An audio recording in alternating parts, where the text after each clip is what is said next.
Nous allons lire depuis le verset 21. Nous sommes en train de continuer avec notre étude sur le mariage et le divorce. Genèse chapitre 2. Depuis le verset 21, nous allons lire jusqu'au verset 25. Alors l'Éternel Dieu fit tomber un profond sommeil sur l'homme,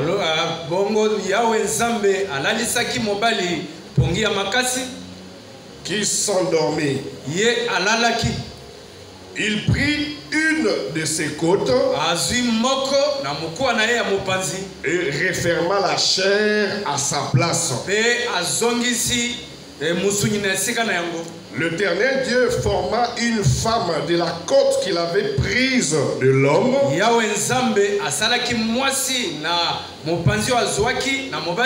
et il l'amena vers l'homme. Et l'homme dit: voici cette fois-ci celle qui est os de mes os et chair de ma chair. On l'appellera femme parce qu'elle a été prise de l'homme. C'est pourquoi l'homme quittera son père et sa mère, s'attachera à sa femme, et ils deviendront une seule chair. Au verset 25, l'homme et sa femme étaient tous deux nus, et ils n'en avaient point honte. Nous pouvons nous asseoir. Que le Seigneur Jésus-Christ bénisse la lecture de sa parole. Nous sommes en train de continuer avec notre importante étude sur le mariage. Une étude importante qui est aussi mal comprise dans beaucoup d'églises, par beaucoup de frères et de sœurs. Mais nous voulons l'étudier conformément à ce que la parole de Dieu dit à ce sujet. Frère Franck dit: le ciel, nous entrerons au ciel pas parce qu'on aura obéi à la parole d'un frère ou à nos propres pensées. Donc il y a des frères, il y a des gens, des frères et des sœurs qui ont leur opinion au sujet du mariage. Mais frère Franck dit: ce n'est pas en fonction de ça que nous irons au ciel. Nous irons au ciel en fonction de la parole de Dieu. Alors Ewal Franck dit: c'est pourquoi la parole de Dieu est obligatoire.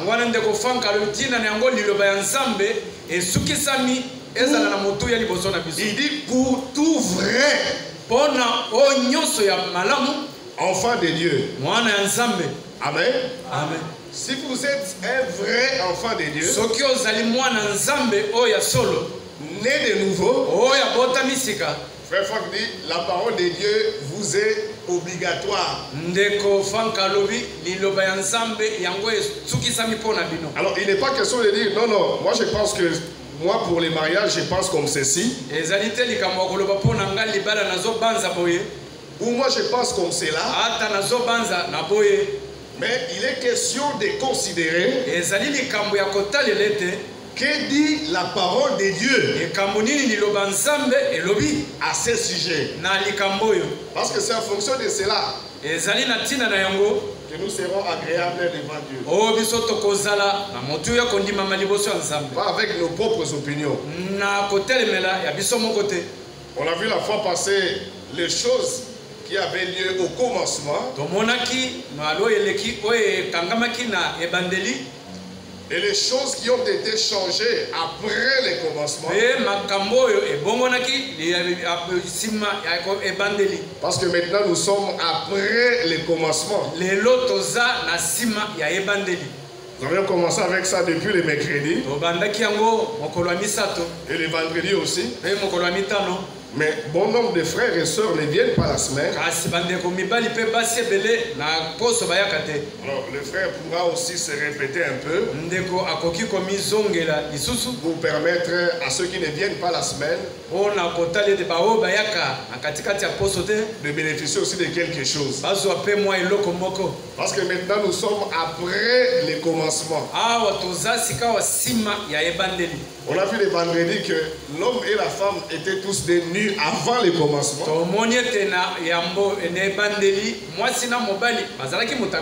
Et ils n'avaient point honte. Mais aujourd'hui ce n'est pas le cas. C'est pourquoi il y a aussi les gens d'une église. On appelle, ma soeur m'a dit si c'est Liloba. Je m'excuse de citer les noms. Qui ne veulent pas manger la viande. Parce que lorsque on lit dans Genèse ici, la nourriture que Dieu avait donnée à Adam, c'était de l'herbe portant de la sémence. Et tout arbre portant des fruits et ayant de la sémence. Mais là c'était au commencement. Alors que maintenant nous sommes après le commencement. Alors nous allons louer le Seigneur comme des êtres vivants. Nous voulons les louer pour lui témoigner aussi notre gratitude. Nous allons ensuite inviter les frères, le frère Étienne, pour qu'il vienne nous parler de la part du Seigneur. Nous voulons saluer la présence parmi nous de notre bien-aimé frère Caleb Luatumba. Il est parmi nous pour un séjour. Que le Seigneur le bénisse. Et nous lui souhaitons également le bienvenu parmi nous. Il pourra aussi saluer l'assemblée à la fin de la prédication. Comme il est de coutume, lorsque nous recevons un serviteur de Dieu, surtout qui est le nôtre, nous voulons louer le Seigneur d'abord.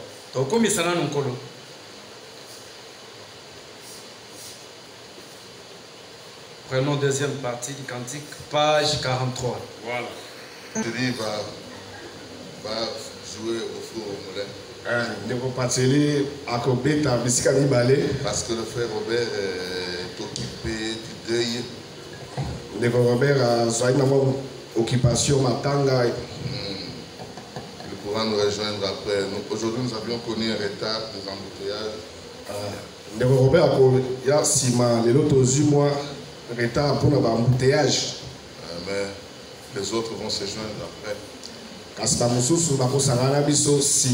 Vous n'avez pas la joie pour écouter la parole. Parce que vous devez avoir nécessairement la joie. La joie, elle est très bonne. Comme David l'a dit, je suis toujours dans la joie quand on me dit. Aller dans la maison de mon père. Dans la maison de Dieu, là où il y a la sécurité. En dehors de la maison de Dieu, il n'y a point de sécurité. Est-ce que vous le croyez? Il n'y a point de sécurité en dehors de la maison du Seigneur. Si vous n'avez pas la joie, prie beaucoup. C'est un démon qui te dérange. Même les histoires de la terre, du monde, Devant le Seigneur, on exprime toujours la joie. La toute première fois que les enfants d'Israël ont dansé. Ils n'ont pas dansé quand ils étaient en Égypte. C'est après la traversée de la mer Rouge. De l'autre côté de la rivière. Quand ils ont vu le miracle opéré. Frère Branham dit que Dieu s'est déployé dans la rédemption, dans la puissance. Parce qu'il y a la rédemption par la foi. Et la rédemption dans la puissance. Quand il s'est prononcé dans un grand puissant miracle, personne ne pouvait pas se contenir. Il suffisait seulement qu'un chant, que tous étaient debout pour manifester la délivrance. Mais ça m'étonne quand on chante, il y a même d'autres qui se grattent dans la tête. D'autres même ne sont même pas là. Il faut être là. Il faut être là. Il faut être là, dans la présence du Seigneur. Alléluia. Amen. Est-ce que vous ne voyez pas que Dieu est au milieu de nous? Parce que tu ne le vois pas, c'est pourquoi tu es là avec des inquiétudes. Pensant que quand tu es là avec des inquiétudes, que tu es en train d'agréer Dieu. Non. Ça c'est l'église catholique qui nous a enseigné ça. Devant le Seigneur, on se charge de lui de tous nos problèmes. On se charge de lui de tous nos soucis. Et on se réjouit, on dit que la victoire est là. On n'a pas encore commencé la parole, mais tu ronfles encore le visage. Oh. Je ne sais pas comment tu vas terminer aujourd'hui. Tu vas exploser parce qu'il y aura des choses qui vont te faire exploser. J'aime que tu commences avec la joie pour que tu puisses atténuer les chocs. Pour atténuer les chocs. Que Dieu vous bénisse. Mon frère Caleb, Chambouille. Chambouille, Dieu te bénisse. Ça me réjouit beaucoup de te revoir encore. Vous êtes dans la joie de vous revoir, frère Caleb. Que le Seigneur vous bénisse. Le président de Kiel a dit, vous aurez le temps de saluer l'assemblée.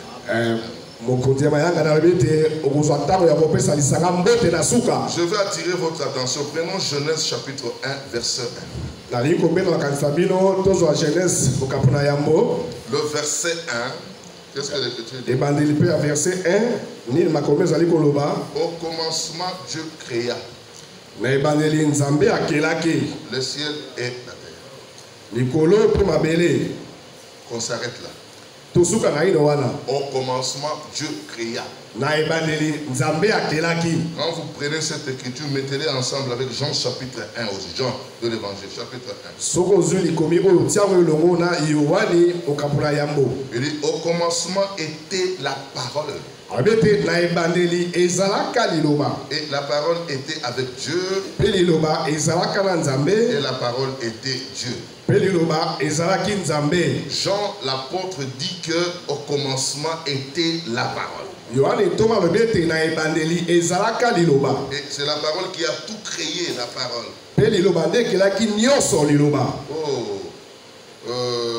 En grec on dit les logos. Les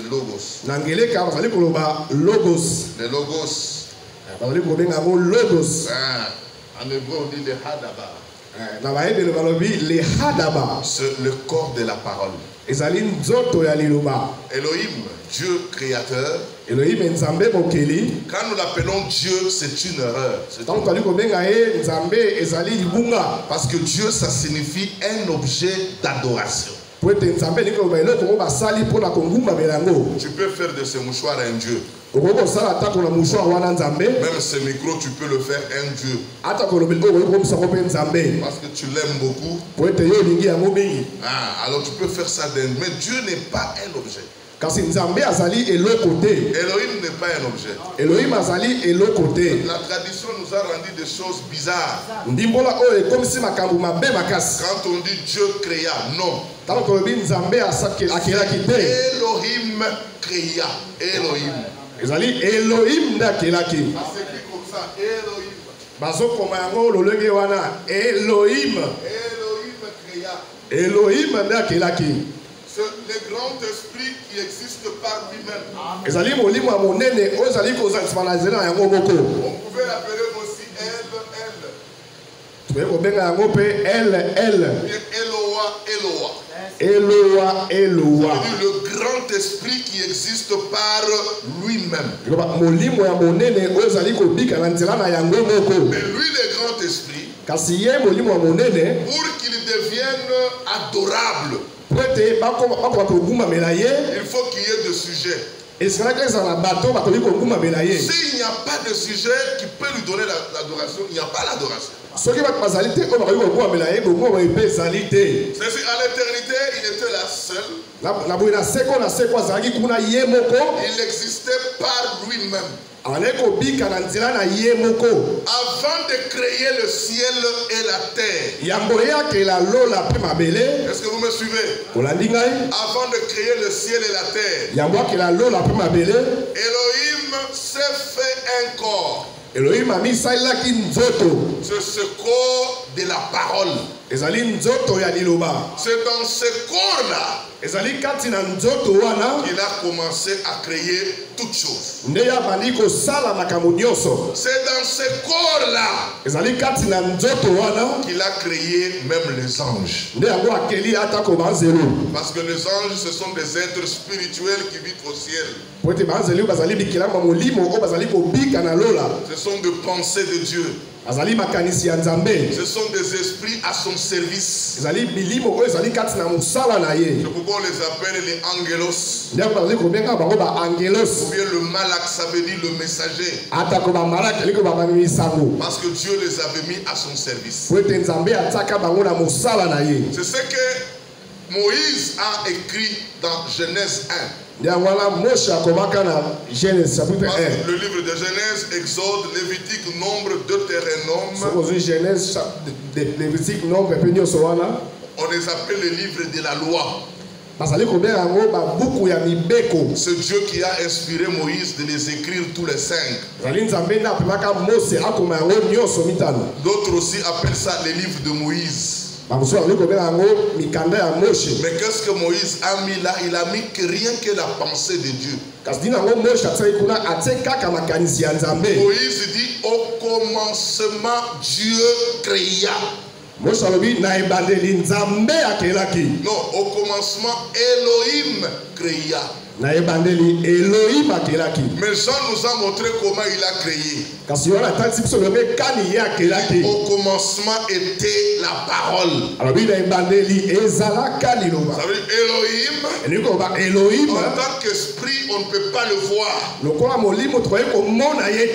Mais pour se créer, il s'est fait un corps de la parole. C'est ce corps-là qu'Abraham a vu. Qui est allé chez lui manger avec lui. Alléluia. Amen. Parce que même Jésus-Christ, il était venu différemment de nous. Jésus est venu de la pensée de Dieu directement dans le corps de la parole. Après le corps de la parole, il a pris le corps de la chair. Alléluia. pour mourir et verser le sang. Quand il est mort, il est ressuscité. Il ressuscite dans le corps de la théophanie. C'est dans ce corps qu'il est retourné. Amen. Nous sommes venus contournant la théophanie. Est-ce que vous me suivez très bien? Nous avions quitté la pensée de Dieu directement dans la chair humaine. Et Frère Branham dit que c'est pour être tenté et éprouvé. Éprouvé. Amen. Amen. C'est des moments durs sur la terre. Et quand nous allons mourir, quand nous allons ressusciter, on ressuscite dans le corps glorieux. La théophanie va se voiler de la gloire de Dieu pour aller dans l'enlèvement. Amen. Amen. Et tous ceux qui vont retourner dans l'enlèvement, qui vont passer par l'enlèvement, c'est seulement ceux qui étaient dans l'éternité. Amen. Nous étions dans l'éternité en Elohim. Elohim, il était le rédempteur. Il était la lumière. Il était le sauveur. Il était la vie. Il était le pourvoyeur. Tous les attributs étaient en lui. Maintenant, il faut qu'il manifeste ses attributs. C'est pourquoi il nous a envoyés sur la terre. C'est pour que nous soyons bénéficiaires de la grâce qui vient de chaque attribut de Dieu. Il est le rédempteur, on doit tomber pour qu'il nous sauve. Il est le sauveur, il doit venir avec le sang pour verser. Il est la lumière, il doit venir dans la lumière de la parole. Il est le guérisseur, on doit tomber malade pour qu'il nous guérisse. Il est le pourvoyeur, on peut vivre dans le manque, mais lui intervient. Il pourvoit. C'est pourquoi le plan du salut, c'est la succession de dévoilement de sujets de Dieu. Alléluia. Alléluia. Amen. On va le découvrir au fur et à mesure que nous avançons. Elohim, c'est lui qui a créé toutes choses. Il s'est fait un corps de la parole. Maintenant, je vais vous montrer quelque chose. Genèse, Jean chapitre. Il dit encore ceci. Il dit, au commencement était la parole. La théophanie des logos. Il dit, la parole était avec Dieu. Et la parole était Dieu. Ce n'est pas avec Dieu comme s'ils étaient deux, non. Lui, en tant qu'esprit, il a pris le corps de la parole. Il était au commencement avec Dieu.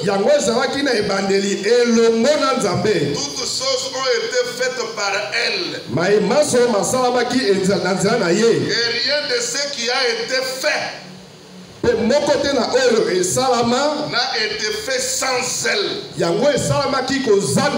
Vous avez vu que toutes choses ont été faites par la parole.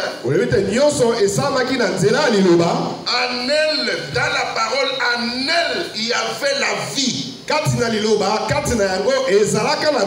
C'est-à-dire la parole cachait la vie. Et cette vie-là qui était en elle, c'est cette vie qui est la lumière. Frère Samuel, tu as compris. Cette vie est la lumière. Cette lumière, quand elle a lui, ça séparait le ténèbre et la lumière. Alléluia. Amen. On va découvrir cette lumière, c'était quelle lumière?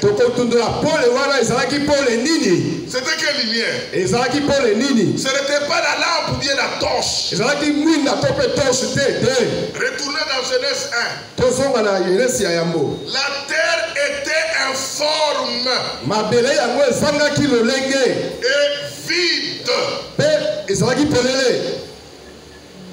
Il y avait des ténèbres à la surface de l'abîme. L'Esprit de Dieu se mouvait au-dessus d'eau. Elohim dit que la lumière soit. Et la lumière fut. Alléluia. Amen. Que la lumière soit. Et la lumière fit. Vous avez compris la lumière? C'était Elohim a prononcé une promesse. Son désir c'était que la lumière soit là. Alléluia. Amen. Quand je dis la lumière soit, c'est au présent. Ceux qui connaissent les Français, c'est dans quel subjonctif? C'est le subjonctif? Que la lumière soit. Et ensuite on dit la lumière fut. La lumière n'avait pas apparu le même jour.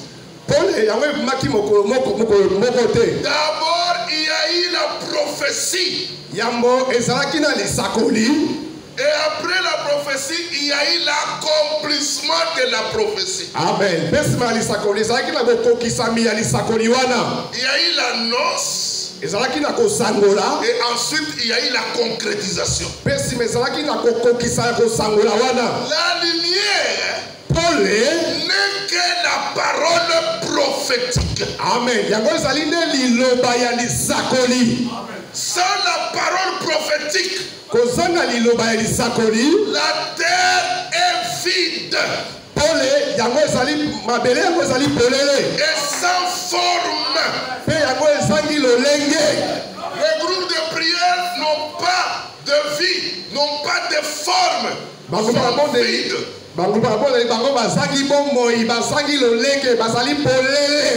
Un homme qui n'a pas la parole prophétique, c'est un homme sans forme et vide. Les Français disent souvent que les tonneaux vides font beaucoup de bruit. Mais nous voulons de bruit de la parole qui sont produits par la lourdeur de la parole prophétique. Mais quelqu'un qui n'a pas de forme, c'est-à-dire il n'est pas né de nouveau. Frère, tout homme qui n'est pas né de nouveau, c'est un homme vide. C'est le combat, frère Caleb, que nous avons jusqu'à ce jour. Avec des prédicateurs qui voyagent, qui eux-mêmes sont vides. Sans forme. Parce que la terre était comme ça. Comme Dieu n'avait pas encore prononcé la parole. Et la terre était informe et vide. Frère Gédéon. La terre était informe et vide. Parce qu'il n'y avait pas la parole. Mais il a dit que la lumière soit. Et la lumière fut. Ça séparait les ténèbres et la lumière. Et ceux qui étaient dans la lumière, on les a appelés les enfants du jour. Les enfants de la promesse. Un véritable enfant Quand on le regarde, ils ont la formation. Ils ne sont pas vides. Que le Seigneur vous bénisse. Là où tu es, dis-toi toi-même. Est-ce que je suis vide ou bien je suis rempli? Si tu es vide, c'est là où tu ronfles le visage. Tu n'as pas la joie. Tu dois avoir la joie de la lumière. Que moi je suis l'enfant de la lumière. Il n'y a rien de ténèbres en moi. Parce que je reçus la lumière. Et quand la lumière entre, toute l'obscurité sort. La Bible de Suraki dit la ténèbre, la ténèbre. Quand la lumière brille, la ténèbre quitte. Tout ça c'était au commencement. Au commencement. Dieu créa le ciel au commencement. Voilà. C'est au commencement de la création. La terre était informe et vide. Dieu a dit que la lumière soit. Cette écriture, mettez-les ensemble dans Pierre. Le prédicateur peut me trouver ça. Dans Pierre, là où il dit que le moqueur se moque, où est l'avènement de son jour. Depuis que la terre demeure telle qu'elle est. Mais oubliant que Dieu est patient, il est en train d'attendre que ceux qui ne se répandent pas viennent se repentir. Maintenant, Pierre dit là-dedans, il dit vous oubliez que c'est par la parole et l'esprit que les cieux et la terre existent.